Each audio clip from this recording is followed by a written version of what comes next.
just a second there. Usually have a wee bit of a delay before this thing goes live here on the YouTube channel. So I'll need to wait on that. And there we go.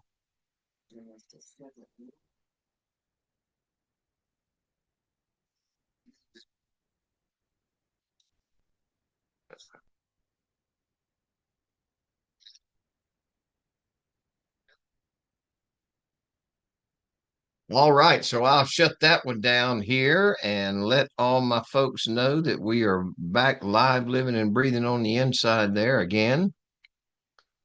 Okay, here we go. Let's see here.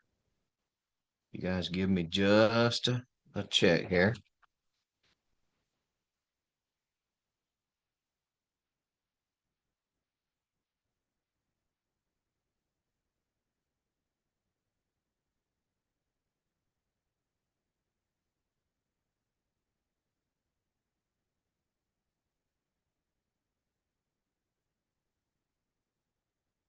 All right.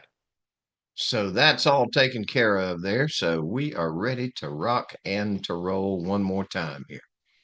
Now, I want to point out a couple of things that we're going to try our best to get some time to go through this afternoon. We've only got about half of this last lesson here left to do, but we have a couple of lab exercises. One specifically, I'm going to have you guys do this afternoon during class. And then there's a couple of them that I'm going to be assigning for your homework tonight. And there is also at least one. Where is it? There it is. This performance-based question right here, we're going to be going through that as a group exercise here in just a little while. Now we've got a little bit more information that I want to cover here on this next lesson portion here. I've already got the PowerPoint presentation up here and ready to rock on that. So we're going to continue on right now. I see we have a student, B. Lundy, has joined us as an audit student, looks like. I want to welcome you to the class, and everybody that may be looking out on YouTube, welcome you, all of you out there as well. B. Lundy, I want to encourage you while you are here to feel free to participate in our class. If you have a question that you would like to ask while we're going through any lecture, will you feel free to dive right in and ask the question. I do not consider those as interruptions. I consider them as a learning opportunity. So you feel free to dive right in and ask any questions that come to you. And again, welcome. I hope you enjoy your stay here. And I also want to give you my email address. Here's my email address. And if you think of anything after you leave us, well, you feel free to drop me an email address I just put in the chat box there. And I promise you, I always return my emails. So as I said, thank you for being here. Welcome. And I hope you get something out of this session here. Now, where we left off was in lesson 6.2, the latter part of this particular lesson here. There are many, many targeted types of attacks that we may see launched and that we pen testers can utilize in order to gain access into systems by way of cloud-based assets. Now, we find that just about all organizations of any and every size out there are at the very least dipping their toe in that cloud pond, attempting to swim there, as it were. And we're going to see even more and more of that because it just makes sense. The cloud service providers have really gotten their game together now. They are not experiencing the same issues that they had over the first, 6 to 8 months after they launched. And all of them are sort of, and this is disturbing a bit for me personally, but they're all playing by the same rules. Never ever before in technology, the history of technologies, have we seen competitors that are all sharing information, playing by the same sets of rules. So a little bit scary there. Maybe Skynet's not as far away as we once suspected there, especially now with all of the new AI talk that we're hearing about. As a matter of fact, CED Solutions, and for all of you guys, we are now offering an AI introductory class. I'm teaching it myself, and it's a lot of fun. So check out our scheduling on that. That may be something you guys are interested in as far as taking as well. It's a week-long class, and it actually covers two different Microsoft certification offerings there. So that's something you guys might want to be interested in checking out there as well. Cloud-based attacks, there's several different types. You can use the cloud subscription and the virtual machines that are launched in the cloud as the attack subject. For instance, launching the attack from the cloud-based VMs outside world or adjacent with other systems that are deployed in the same cloud space. We see launches from outside systems that are the object or the subject of the attacking into the cloud subscriptions, into the virtual machines there. And there are, there's several different deployment models. There are three different deployment models specifically in the cloud world. There's your private cloud, your public cloud, and your community cloud deployments. And then within either of those, there's also three major um, um, yeah, yeah, David. Yeah, Adam will probably end up teaching these AI classes as well, but I'm getting into it originally here. AI has sort of been my thing here, my bailiwick for about the last year. So when we launched it, I decided to, or Rich decided that I was going to be teaching those classes out of the gate here, and I have the proper certifications too. So cloud-based attacks are something that we see regularly and often, as a matter of fact. And again, it is either the subject of the attack or the object of the attack, launched from inside the cloud to the outside world, and from the outside world into cloud-based virtual machine instances there. And I was talking about the three deployment models and then the three service models: the software as service, infrastructure as service, platform as a service, inside whatever the deployment model might happen to be. And then in addition to that, there's also the containerized type of environment, the container applications that are running on top of a Docker engine of some sort, the Kubernetes or the Docker, either one of those. And there's a couple of very specific types of launched attacks that are inside those environments. There's one that's a virtual machine escape or a container escape type of attack. There are a couple of very specific application programming attack frameworks that are pretty much specifically designed to do the attacks either into the cloud or using the cloud as the attack subject and attacking systems outside of the cloud-based environment itself.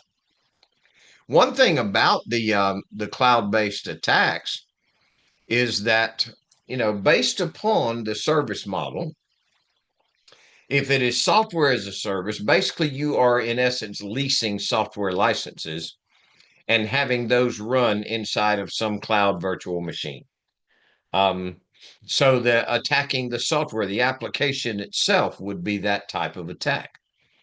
And again, it can be either from the outside world attacking applications that are running inside virtual machines in the cloud, or vice versa. When the cloud service providers first came online, the ne'er-do-wells and pen testers, which may or may not be ne'er-do-wells, the jury's still out on that, I think. But they were, they set up their automatic robot type of systems and applications that automatically created cloud subscriptions, ginned up, however many free VMs they would allow in the free subscription, and then loaded those up with some kind of malware, and then moved on to the next subscription service and did the same thing. The attacks against the cloud itself, regardless of the deployment and the service models, One of the large areas of concern there is data and data breaches and stolen data from inside of the cloud storage systems there. And the thing that is really interesting about the cloud storage systems is more than likely the cloud storage is not in one singular location. The files may be stored, I mean, replicated copies of that across multiple data centers, more than likely are.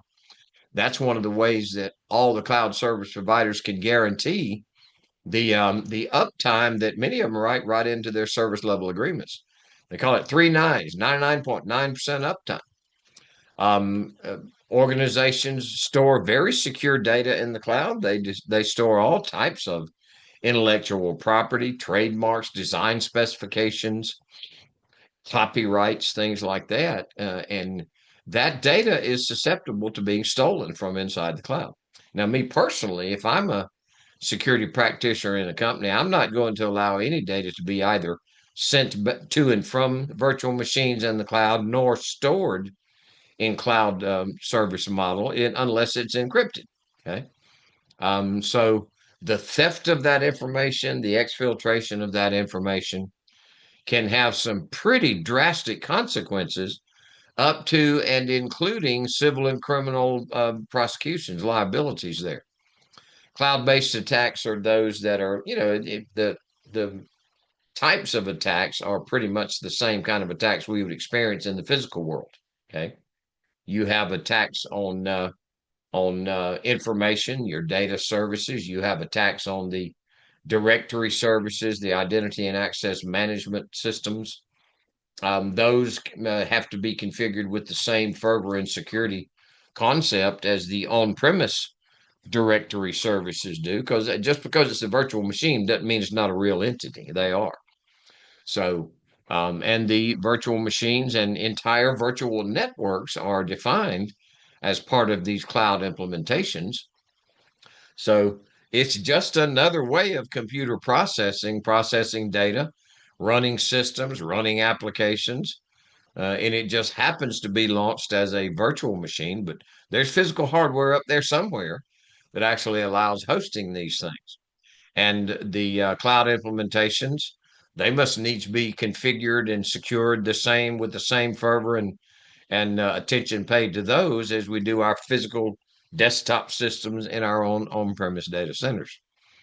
Fortunately for we penetration testers, lots of engineers, especially the newbie engineers, and even some of the old timers there, have just not taken the time effort required to actually learn the idiosyncrasies of the cloud deployments. Thus, we have some misconfigurations that open up some pretty significant vulnerabilities in the cloud deployments as well. The common vulnerabilities, the exposure database highlights vulnerabilities and exposures that are rampant in the cloud-based environment for sure. But again, you have to understand it's just a different implementation of a computer system. Now, you've probably heard the term serverless computing, meaning that the environment itself will support many different types of launches of systems. And the thing about the cloud-based deployment there as well is that they call it a serverless computing environment. So if a company wants to launch a new VM, a new virtual machine, a new virtual server, a new network, well, they don't have to rush out and purchase new server hardware in order to do that. They just set it up as an instance in the cloud-based environment. So we penetration testers have to look at it with that mentality as well. It's just a wee bit of a different implementation of a computer system instance. It may be sitting right along beside other computer instances sharing hardware. That's the trick from a pen testing perspective. If I can escape out of one of those virtual machine instances or an application container, there's no telling what I may find right adjacent to the VM or the container that I am able to compromise originally and then escape out of. containers and virtual machines in these environments here, more often than not, sit beside other containers or virtual machines that are different companies. Doesn't, just because you got two virtual machines or 25 virtual machines running on the same server, more often than not, they are not associated with the same organization. So there's no telling what I may be able to get into with those adjacent systems called VM escape or container escape kind of functions. And there's some very specific type of software packages out there that facilitate those types of attacks inside the cloud-based environment. All of the cloud-based environments run on top of hypervisor software. Hypervisor software is the software that allows me to set up, define, and secure or not multiple virtual computer systems. And they, again, basically share four resources on the hardware. They share the CPU time slice. They share the main memory, whatever allocated memory is in on the server class machines these things run on. They share storage capacity. And more often than not, especially in the cloud environment, that storage is not on the same local server machine. It is on some type of a storage area network or perhaps spread across a RAID array of some sort that is separated from the server class machine that's running the hypervisor and the virtual machine, the VM configuration, and whatever software and operating system is running under. These are some of the tools that are available here to do some type of vulnerability assessments, hacking and attacking, that kind of thing. There's a couple of them that are only available for very specific cloud environments. Pacu, for instance, I'm pretty sure Pacu is the attack tool suite that's only available for Amazon Web Services, I believe it is. And there's a couple of others.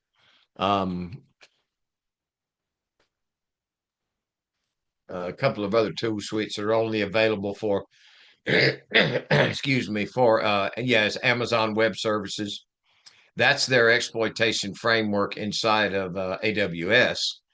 Here is the exploitation framework here. Rhino Security Labs are the ones that actually originally created this.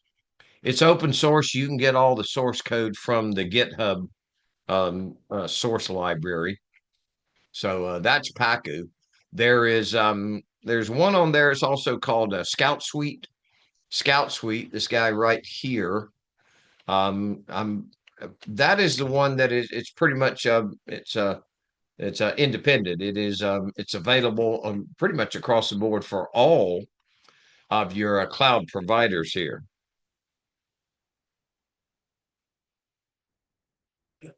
And then seems like Prowler maybe is the other one that is yeah, there's a Scout Suite. That's from the SourceForge library, but I also see it's got some of the stuff there that is also available on GitHub.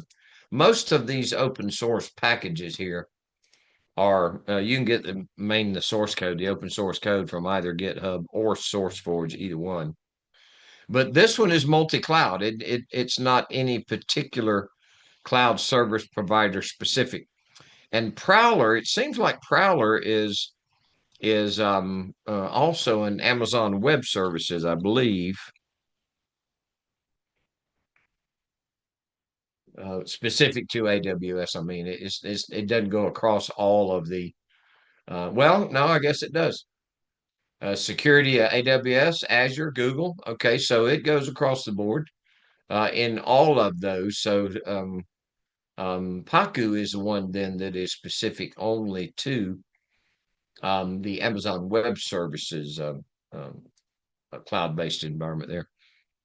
There's probably another handful of these things that are exploitation and vulnerability assessment type tool suites. And there's a couple of, again, a lot of open source, SourceForge and GitHub code that is available that can be structured and utilized. And if you're a programmer or if you work with a software development house, they can customize many of these tools and target them towards just about any of the cloud-based environments. Um, on your exam, they're not going to ask you any detailed, in-depth questions about any of these. They don't get under the covers with it into that level of detail. But you might get a question because I remember getting a question on this thing where they were talking about all, they listed, I don't know, 4 or 5 different of these suites. And the question was, which of the following is unique to Amazon Web Services? And it's Paku, this guy right here. Now, there are also, as part of the cloud subscription, most of the cloud service providers themselves, as part of their management console, they will provide some level of access in many cases to their own suite of tools that are utilized for doing things like vulnerability assessment, doing a scan on some of their internal systems, their VMs running on their hypervisors, whatever the hypervisors might happen to be. This thing here called metadata.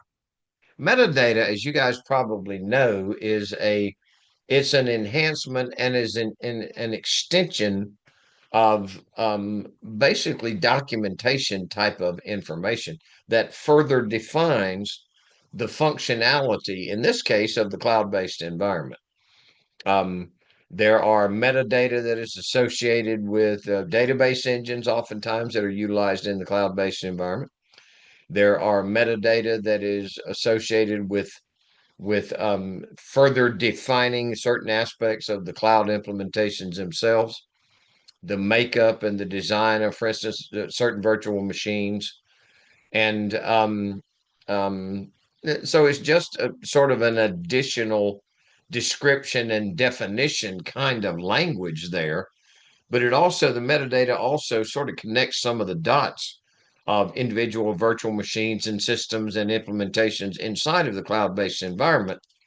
And being able to read the metadata may very well give you some deployment model, conceptually anyway, the physical and logical deployment of the virtual machines inside of a particular cloud subscription. Now, one thing, and I mentioned to you guys earlier in the week, there's some terminology differences that there may be a little bit of a learning curve for folks that have not worked in the cloud-based environment to get used to.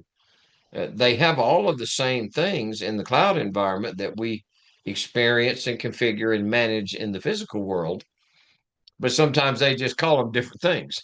Okay, so there is a lot of the information and that, again, we're familiar with what the things do. We may not be familiar with what they call them inside of the cloud-based environment. And the metadata itself actually further defines and may allow you to connect the dots on some of those terminology differences there. Inside of Azure, the Azure environment, they support, for instance, PowerShell. The Amazon Web Services inside of AWS, they have their own command line interface. And it's, those environments. Google, for instance, Google owns the Android operating system environment, which is a Linux-based operating system environment. So they have the CLI there, and it's a Linux-oriented thing. All of the cloud subscriptions, and these are pretty heavy-duty targets of penetration testers, both the good, the bad penetration testers, is their directory services, the identity and access management configurations inside these. And the same mistakes are made inside of the cloud implementations that, security practitioners and network admins and so on make in the physical world as well. And it's those misconfigurations that allow me to gain that unauthorized access into these particular environments in general. Now, one really cool thing, in my opinion, that we've seen in the cloud-based environment and tertiary systems that feed information to and from the cloud-based environments, partner companies, things like that, is this adoption, I guess is the best way to put it, of this concept called ID federation, identity federation, or federated identification. And I know you guys have seen it. I mean, there's certain websites you go to log into the site, and it's one of those, well, you can use your credentials that you created, the user ID and password for this site, or you can just log in the site with your LinkedIn credentials or your Google credentials, your Gmail credentials, that kind of thing. That's called identity federation. And that's another one of the areas where, to me, it's a little bit disturbing, because these oftentimes competitive organizations are sharing and accepting one another's login credentials. So that's if those credentials are not secured properly, and if they are not put into an environment where you're requiring multi-factor authentication, then those are vulnerable systems, because you get the information to log into one. Well, because of that ID federation, you can use that same stolen credential to log into all of the federated sites that are trusting those same credentials there. Okay.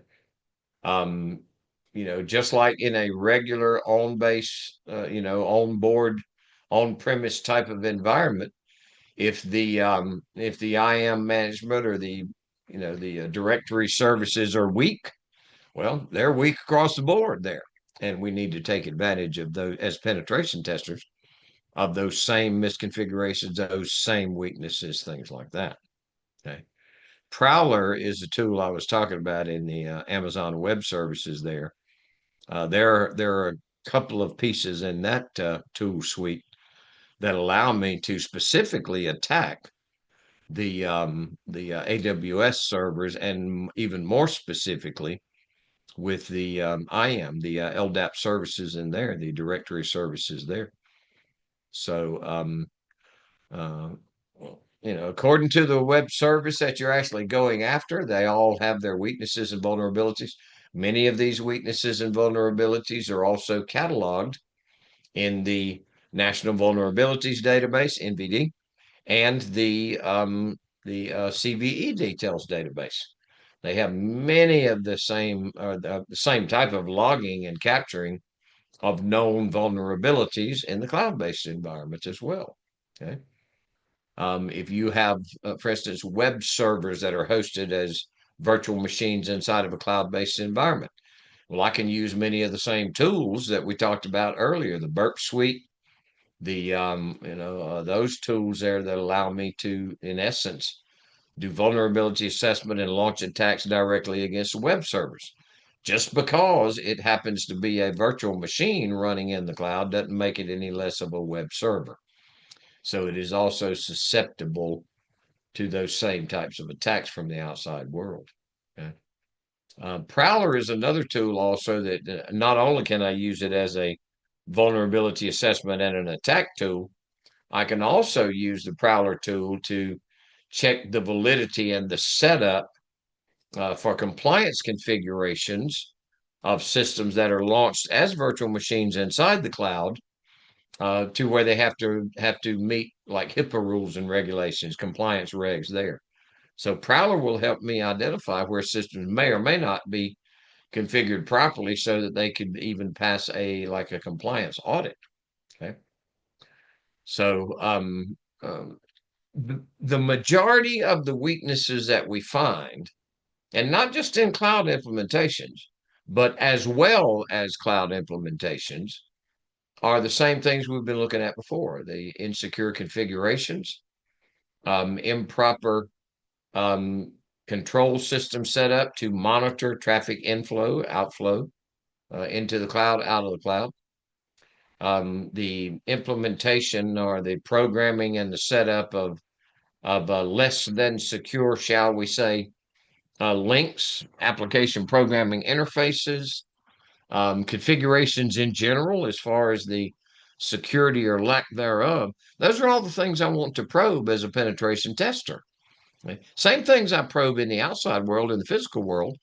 And that's just something you have to train your mentality for, is just because it's a virtual machine running in some data center that I may not even know where the locale is, doesn't mean it's any less of a computer system. It is a computer system. It is running on top of some hardware somewhere. It is running an operating system of some sort. It's running application software. Okay? So all of the same attack points that are available in the physical world are also available in the logical world. In the cloud-based logical world, however, you may have, like I say, 10, 20, 50 different computer systems that are all running on the same piece of hardware. So being able to move laterally among those is where I want to probe and see where the weaknesses mainly in configuration are there. And if I really get the keys to the kingdom and can get access not only to adjacent virtual machines that are configured on the same piece of hardware, but gain access to the hardware that they're all being hosted on, there again, I can shut down the whole kit and caboodle. And there's no telling how many individual computers or companies are sharing that same hardware, you see. So any data that's being housed and processed and stored by those systems may be exposed. So that if I can crack that nut open there, then there's just no telling to the wide-reaching resources I may have availability to, in the cloud as well as in the physical environment. They have the same exposures there. Network configurations. I can create an entire cloud-based virtual network configuration. Network routers, network switches, network segments, subsegments, subnetting addresses. All of those things apply in the cloud the same way they do in the physical world, and all the same weaknesses there as well. Typically misconfigured systems. Operating systems that are running in a virtual machine in the cloud, well, they got to be patched up as well. Okay. The access, the directory services that are available in the physical world, Microsoft ADS, Active Directory Service. There's a version of that called Azure ADS. Same concept, same management console kind of thing. And I can have my own premise Active Directory services dynamically linked with the Azure cloud-based Active Directory services and manage either of those from either end of that connection. Manage it as if it's one directory services there. Okay. So that sort of exposes the whole thing. If I gain unauthorized access to ADS, I may also have that same unauthorized access to the linked Azure ADS. May or may not be the same users, may be a completely different set of users that are defined for only accessing the cloud-based environment, you see. Scout Suite is a one tool suite that allows me to access and probe the security or lack thereof in the cloud environment. That's what I was telling you about. It goes across the board in all of the cloud services. Whereas PACU is the testing only specifically to the Amazon Web Services. Okay. Actually, most of the tools we find that are the open source tools we find, they're not cloud specific. They are available for hacking, cracking, and attacking any of the cloud configurations. But the same as in the physical world, the majority of the vulnerabilities that are exposed there are because of misconfigurations. People just not completely understanding the environment in general, or not taking the time to realize where those terminology differences come into play there. So they just don't understand the language in many cases. Okay? All of the cloud systems, every one of them, just the same thing as in the physical world. They all generate logs. They all run applications.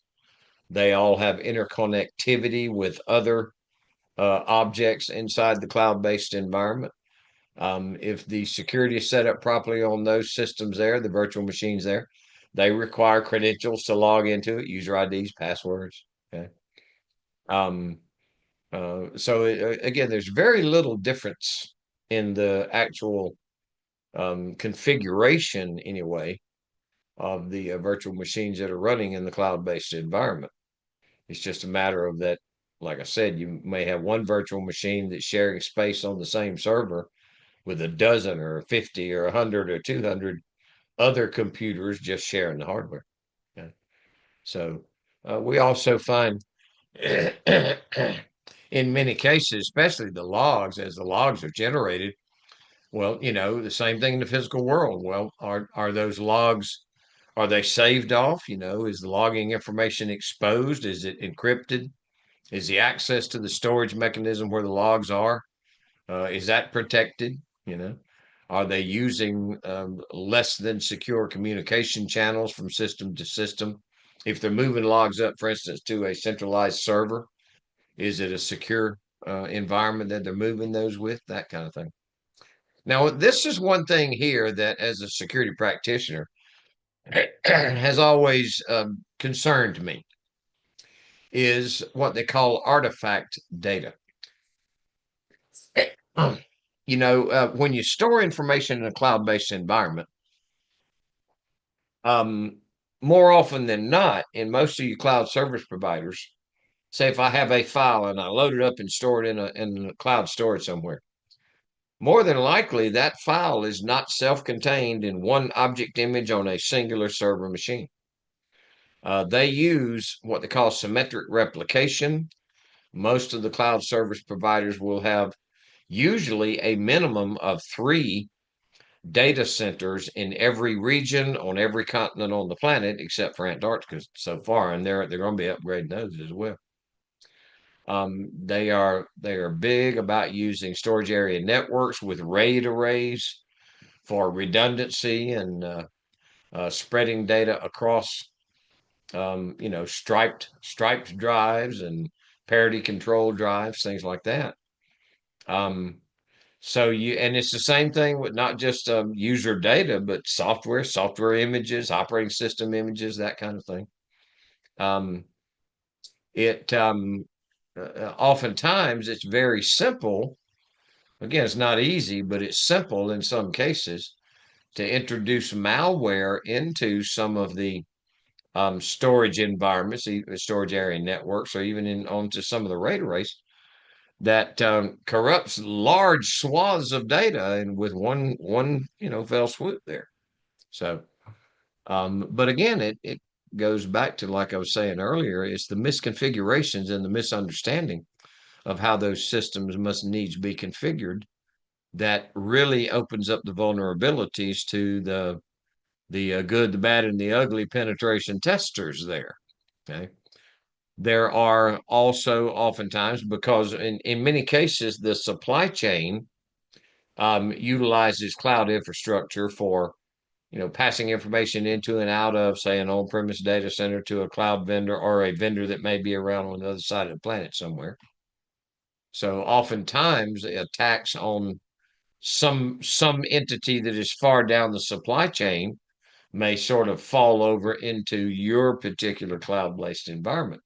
And that's the kind of, relationships that we try our best to uncover when we're doing penetration testing to see what that up and down line supply chain looks like, to see if indeed any of it goes through cloud storage or cloud-based processes. And in most cases, you will find at least part of a supply chain integration does utilize some cloud-based systems of some sort. Okay. Also, another thing that me as a security professional I've always been concerned about is mainly the data center itself and the people that work there. I don't know those people. I don't know. I may not even know physically where the data center is located. So I am putting a lot of trust in the cloud service providers, in their infrastructure, in their data storage, protection, security in general, in the people that work, the individuals that work at these data centers. For me, it's one of those, if I'm not able to wrap my arms around the whole thing, I am less than trusting, shall we say, when it comes to my data and my processing and so on. But those are very, very common attack points and attack vectors that are at the very least probed to see where the weaknesses are. And those are attack vectors that we as penetration testers must certainly probe and see where the weaknesses are there, especially as it relates to any entities that are up and down the supply chain of my primary target location there. Okay. Because I tell you, there's, even though it's, I mean, it's common practice, there's still lots of misunderstanding on how the cloud actually operates, down at the detailed operational level. So that is certainly, I mean, and it's a melting pot of all kind of attack vectors inside the cloud-based environment itself. Okay. Um, so supply chain attacks, again, software-oriented vendors, the software licensing vendors, the corruption inherent in the licensing arena in general, and software oftentimes is built upon predefined functions, and you've heard the term function as a service. You're certainly familiar with the terminology of DLLs, dynamic link libraries. It's gotten to the point now that unless somebody is just driven or it's demanded that they do so, it is very seldom that one would, a software development house would need to build an application from the ground up anymore. And think about it along these lines. Microsoft Office products. There are several of these collections, function collections is what it is. Call it dynamic link libraries. That's just a file that has many different, usually singular functions that are basically compiled into a collection of these things, and you can purchase them off the shelf from multiple software vendors. Okay. And for instance, in the Microsoft Office products, we've got certain functions that are shared among Microsoft Word, Microsoft Excel, Microsoft Access, SharePoint, and it's the same function. So they're just called by all these different application programs that are spread across that Office product suite. Okay. And there are, in the industry out there are all types of DLLs that you can purchase and sort of plug into, even, the custom made software development projects, to perform, functions that are already there. You just sort of plug it in. And very seldom now are end-to-end business application projects written from the ground up. They just sort of assemble the applications now. And I always use the example of Amazon's a perfect example of that. When Jeff Bezos first started the Amazon, you guys know the story. He was basically selling books out of his basement, but he didn't write or publish or warehouse those books.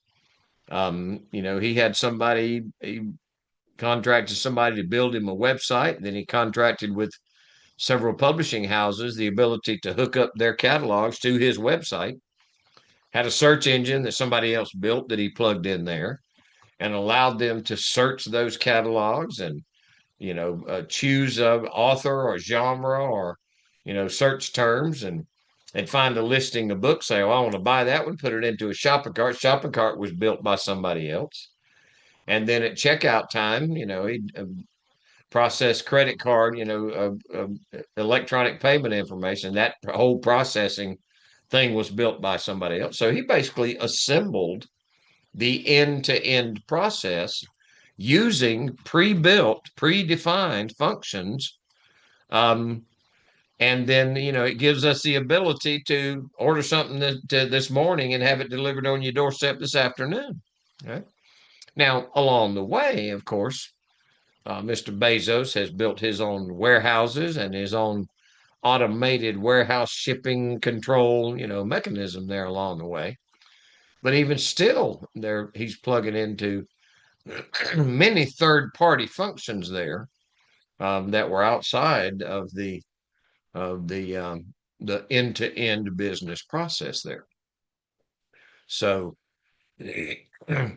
those are some areas, any and everywhere up and down that function as a service supply chain, are where some of the attacks come from. So messing with the messages that are being passed between the application programming interfaces, injecting some malicious code into some of the functions along the way, or even between the messages that are being passed in the APIs, you know, um, either stealing or talking people out of credentials, user IDs, passwords, cryptographic key structures, public keys, private keys, that kind of thing. So any of those up and down the supply chain are most certainly attacks that are very, very common. Okay. Now, runtime attacks, they call these workload runtime attacks. Okay. Especially as it relates in the cloud-based environment, pretty much many of the same types of attacks that we see launched in the physical world, denial of service attacks, distributed denial of service attacks, making a remote connectivity with a virtual machine inside the cloud and executing some code remotely in that cloud-based environment there. Same kind of thing of either stealing credentials or breaking into the credentials database, the LDAP services, utilizing stolen credentials to elevate privileges or escalate privileges, take on the role of administrator, keys to the kingdom. Okay. So once again, many of the same types of attacks that we would launch in the physical world are effective in the cloud-based world as well, you see. So there again, it's a different mindset. It's a training of the mindset to not think so much of this cloud as being this big unknown bugaboo out there. It just runs programs. It just creates virtual instances of a physical computer system. They all run operating systems. They all run application programs. They all have IP addresses. They all communicate with other host machines, either inside or outside of the cloud. Okay. It's just a different instant type there, even down to the point of the container that I was talking about. Container, it runs on top of what's called a Docker or a Docker engine. And rather than having a virtual machine that runs its own unique operating system, it's all dependent upon whatever host machine's operating system it's running on top of. You have the Docker bench or the Docker or Kubernetes is the Docker management piece. There's the pen testing containers there for that containerized virtual machine environment. The Kubi Hunter and the Docker bench. Those are suites of products that allow me to probe and do pen testing functions in the container world. Okay. These guys here, I was talking about the container escape. Leaky vessels, dirty pipe. Those are container escape applications there. Actually, suites of applications that allow me to probe for the vulnerabilities and weaknesses in a container setup and to escape that one, hopefully, and gain access to the host that it's sitting on, or the Docker engine and then the host, or even better, escape one container and attack an adjacent container that may be riding along on that same system. You see, because like I say, they don't have to be the same the containers for the same company. Okay, as long as the application running in the container can operate off the same host operating system, everything else can be pretty much configured for individuals, not a singular company there. Now, most times it is, but it doesn't have to be, is what I'm saying. Okay. So breaking out of the container and ultimately gaining access to the host machine that it's running on, and if indeed that host machine, which it always is networked with adjacent host server machines, boom, boom, boom, boom, gaining access to those as well. But it's dependent upon misconfigurations for the most part, or vulnerabilities that are revealed because systems perhaps have not been patched properly. Security patches can cause their own vulnerabilities in systems too, by the way. So, and even what they're talking about here, I refer to it as transient trust relationships. There are relationships from a individual user to whatever service they're logging into. That service may be a full function virtual machine, may be a container. or the service may be the cloud service provider. Okay. So that's in essence a trusted relationship there. Well, if I compromise or am able to compromise the credentials that a user uses to log into a service, well, I've just gained that unauthorized access to that service. There's also, like I was talking about, the APIs, the application programming interfaces that shuttle information from service to service or function to function or application to application. If I can compromise a service and then the API or the messaging conduit from that service to another service is exposed, I may be able to just daisy chain and jump right on down and compromise each and every one of the services. This inter-cloud trust there is what I was talking about earlier. That's a little bit disturbing for me because cloud service providers, they're competitors of one another, but they're all sharing a bunch of stuff across the board, and they are all playing by the same rules. So that's a little bit scary. Okay. The attack vectors on these in these cloud-based environments are pretty much the same, even though they call them something different in the cloud implementations. The attack vectors are pretty much the same kind of thing. If you have login credentials for a cloud-based environment that's not requiring a password, crazy.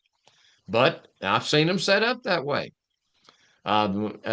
Credentials that are set up in the LDAP services in the cloud-based environment become exposed. So we pen testers get our hands on the administrator user ID and password, keys to the kingdom to the whole environment there.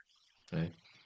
That's the kind of things that I want to uncover and find when I start doing my probing and my reconnaissance into the cloud-based environment there, trying my best to identify and then exploit the vulnerabilities for the most part that were created by misunderstanding and misconfigurations. Okay, so that's some of the attack, the targeted attack techniques that I implement there to go after those cloud services. Okay.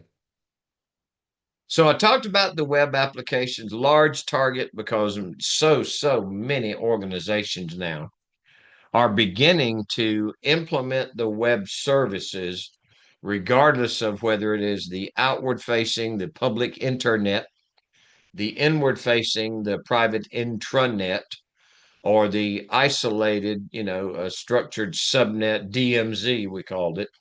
And those are called extranet, but same technologies across the board. So if I learn the TTPs, we call it, the tactics, techniques, and procedures required to hack and attack those things, it applies all across the board. Okay? It's just a matter of gaining, that unauthorized access to those very specific environments. And from then, it's using all the same tools we've talked about here.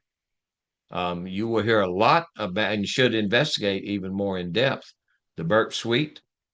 From the cloud-based environment, I would most certainly investigate Pacu and Prowler and the Kuba Hunter and those kind of things, because those are the tools that allow me to do the probing and the reconnaissance, and even in some cases the weaponization of the vulnerabilities that I find when I'm doing my vulnerability assessment in that cloud-based environment in general. Lots of organizations. Um, they are using the cloud-based environment not so much for their online processing, but for storing data and making that data available to massive amounts of web deployments in it, for instance. So that's a large target for hacking and attacking cloud-based environments is the data resources. Okay. I would investigate pretty in depth some of the websites that some of the tool suites that I've given you here. Scout Suite, Prowler, Pacu, the Kuba Hunter, the Burp Suite for websites specifically, the PowerSploit website specifically. Those are a lot of the tools that, again, on your certification exam, they are not going to get under the covers and expect you to know how to use all those tools, but they may ask you some questions on the naming, what the names of those specific tools are. Okay. All right. Let's see. What time is it? Yeah, we're doing really good. I've had you guys strapped to your seat here right at an hour. So I'll tell you what we're going to do before we take our break and before you guys do the that lesson review there.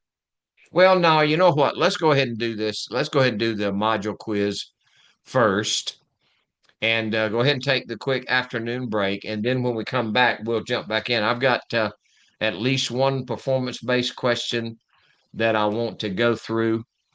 Um, well, yeah, Kevin, that's a good point. I don't think the employers are going to want you to know how to use all of the tools. Now, if I were, going to be going back into the marketplace as a cybersecurity professional working for individual companies, man, I would get my hands on first every one of these open source tools that are out there. You know, if it's free, I'm going to grab it. I would do the research on how these tools to use, what their capabilities are, and would even find somewhere on the network, on the internet, that has some exercises that I can do to implement some of these tools. Okay. Some of the labs that we have in this training material do just that. You use these tools. Okay. So the answer is the employers may or may not expect you to know how to use the tools. I would most certainly make certain that I know how to use these tools. And then, I just got more power in my toolbox when I go looking for those jobs out there. I mean, don't get me wrong, the certification in and of itself says a lot about you, but that and being proficient with these tools, like I've said several times, and you've been in several classes, I want you a couple of rungs above and on the ladder above the same cat that's wanting to go after the job that you're going after. I want you to have more tools in your tool bag. I want you to be more prepared to hit the ground in full sprint mode with that job than the other people are. Okay. So, for me, I would say the answer is yes. Dive into those tools, learn how to use those suckers, and expand your own horizons there. Okay. All right, here, let me see this. Lesson review is 10 and module quiz is 10. Um, I want you guys to go ahead and do, yeah, we'll go back and do the lesson review later on, maybe even as homework. Let's do the module quiz right now. That's 6.3 is the quiz, 10 short questions. Okay. So I want you guys to do that quiz. I want you to make certain that you post the scores. And then go ahead and jump up and do a quick latrine break here.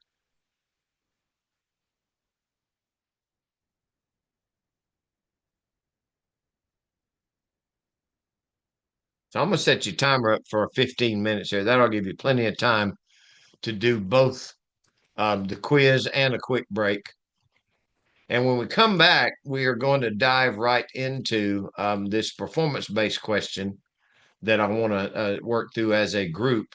And then I'm going to give you guys opportunity to work through the one of these labs here. And then we'll go ahead and call it a day. So, for most of you folks that are out there on YouTube and the internet, you will be able to review and to look at the way that we do the performance-based question. You won't be able to participate in it, but you'll get an idea of how we actually conduct these things. So it gives you more information about how CED does these virtual trainings. And really, to let you know, it's not just a bunch of YouTube videos that you log on and watch, which unfortunately, that seems to be the perception when, when our salespeople are telling folks it's a virtual class. They don't understand that it's a virtual class with a live instructor that can hopefully address your questions real time there. So we do it a little bit differently around here. So you guys just hang with us during this break if you want, and we'll go through and show you how we do that PBQ, and then I'll probably be going ahead and shutting down the YouTube feed after that because they're going to be working on labs. So, all right, see you all back here in a quick 15, and then we'll jump into that performance-based question. Looking forward to seeing your quiz scores there, by the way, folks. Have a good time with it.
All right, folks, let's get ready to re-engage here.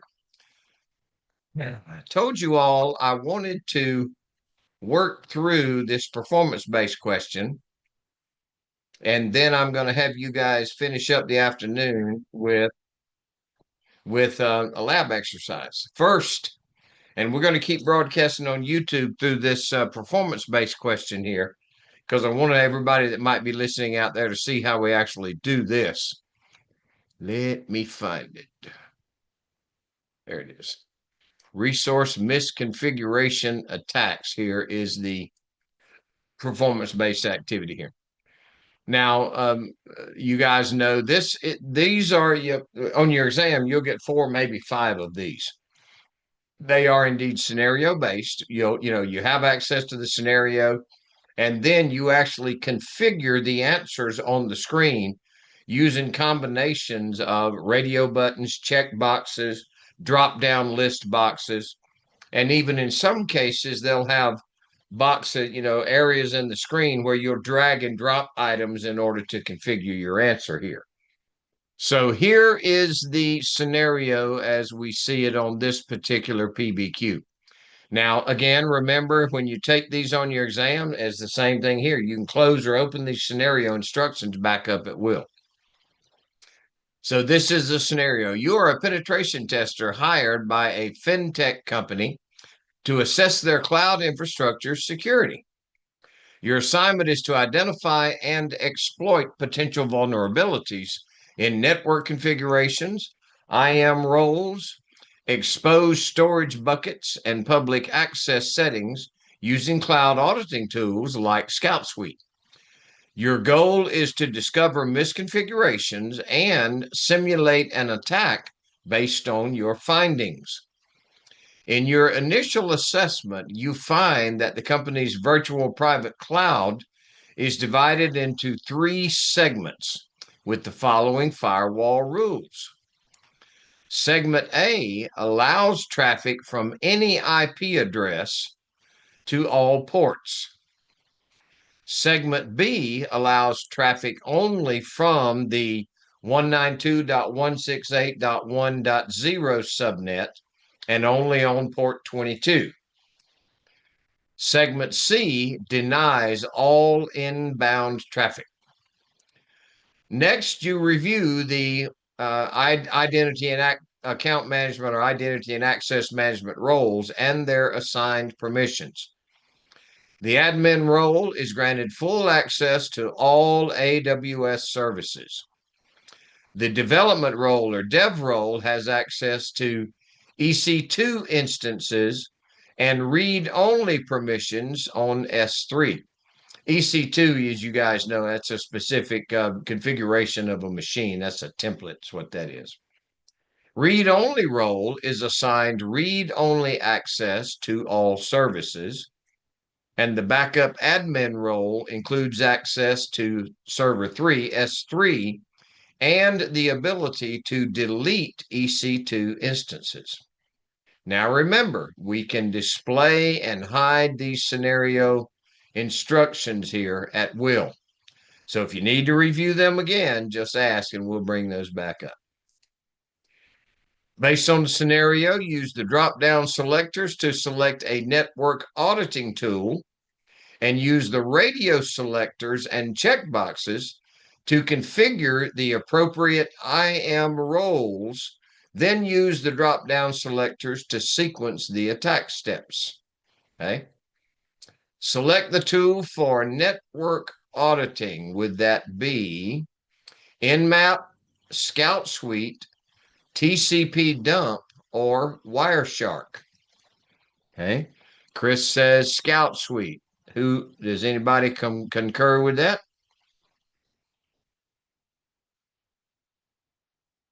All right, we're going to go with it then. Identify the misconfigured firewall rule. Was it rule A, rule B, rule C? Okay, Chris says that would be rule A. All right, don't be shy now. Everybody else jump in and get a piece of this action as well. Okay. Identify the overprivileged IAM role. Admin role, read-only role, backup admin role, or the development role, dev role. The overprivileged identity and access management role. Which one of those do you think it would be? Okay. So you guys gonna let Chris claim all the glory on this, hey? All right, that works for me. All right, we're gonna do admin role there.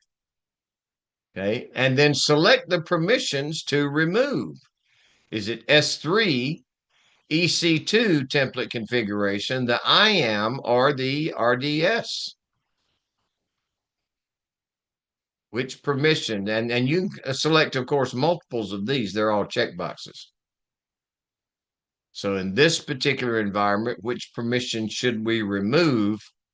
In this case, I guess from the admin role that you have decided is overprivileged. What do you think? All right. S3, EC2, and IAM. All right. Jacob agrees on that. All right. We're going to select all three of those. All right. Here is the bucket names that are identified here. Bucket logs, the policy is principal, action, and the S3 is the get object there. The access control list settings is that everybody has read-only access. And then the CORS configuration here is your allowed or what is it? Allowed origin, okay, is in this case wildcarded there. Okay. The bucket name here, bucket images, it is the principal is ARN, AWS, and IAM functionality. There is the specific item information, the roles, and the specific role there is authenticated is right. And the allowed origins, https example.com. Okay. Backup bucket, the policy snippet principal is wildcarded again. And the action is list the bucket with the server 3 there, S3. Here it says the access control list is everybody has full control, basically all access there. The allowed origins here in this case is trusted.com, secure site called trusted.com. This bucket reports here is principal is all of these functions. There is the identification information there and specific role. The authenticated use is read only, and the allowed origin also a wildcard there. And then based on these combinations of policies here, okay, which of these buckets are going to be exposed to public access based on the combinations of the policies, the ACLs, and the CORS configuration there. Which of these buckets are going to be exposed to public access?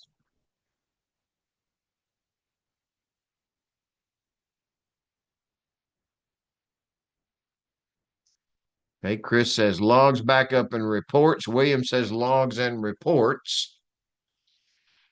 Okay, so we got backups, reports, and logs here. Looks like everybody's almost in agreement with all that across the board. And then select the attack steps in sequence that you would take here. Alter CloudWatch settings, change VPC region, exploit storage bucket, install a new identity and access management role. What would I do there is my first sequence, step number 1 in my attack sequence.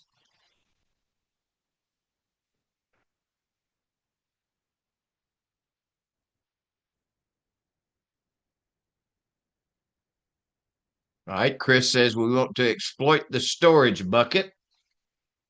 Okay, got it. Number 2, what would we do next? Change S3 bucket names, delete the virtual private cloud, retrieve the data, or start a new template. So get the data. Chris says get the data. All right. Step number 3, enable logging, move laterally, rotate access keys, or set up multi-factor authentication on all roles. Okay. Move laterally. Okay, we'll go with that. 2 people are getting onto that one. And then select the most likely next action in order to further the attack. So we exploit the storage bucket, retrieve the data, move laterally, and then what is the next action? Capture network traffic, escalate privilege to gain broader access, install malware on EC2 instances, or reconfigure the S3 permissions. What do you think? Escalate it, you say. All right, then. Is there anything here that anybody would like to revisit or change before we reveal how you guys did?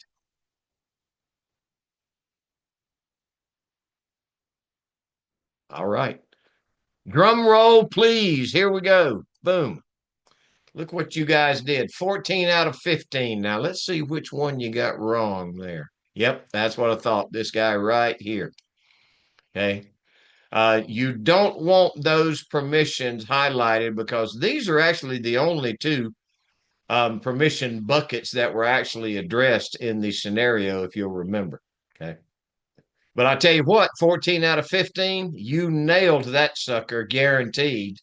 And as always, down in this part of the lesson, it tells you everything about, okay, why the answers were correct. Okay. So every time you do these, and that's an excellent job there, by the way, guys. Every time you do these, read the detailed information. And remember, like I told you before, you can clear this sucker out, come back and do it all over again as many times as you wish. Okay. So very, very well done, by the way. Okay. And I'm glad we had, multiple people dove in there on that. So that's all good news there as well. So excellent job there, folks. Excellent job. Well, now our friends that have joined us on the internet, the rest of the time this afternoon is going to be spent by the students working through lab exercise. You will not be able to participate on this. And the only thing that you will be actually seeing on your screen will be a timer. So I'm going to go ahead and shut down the YouTube access right now. And good Lord willing, and the creek don't rise, we will see you all hopefully in a class real soon. Contact either myself or any of the sales reps in CED Solutions, and they can get you guys set up. And don't forget, we are really pushing forward in the AI realm. We are starting to offer several different AI classes, and I think those would be very valuable for anybody to improve your career standing in IT and IT.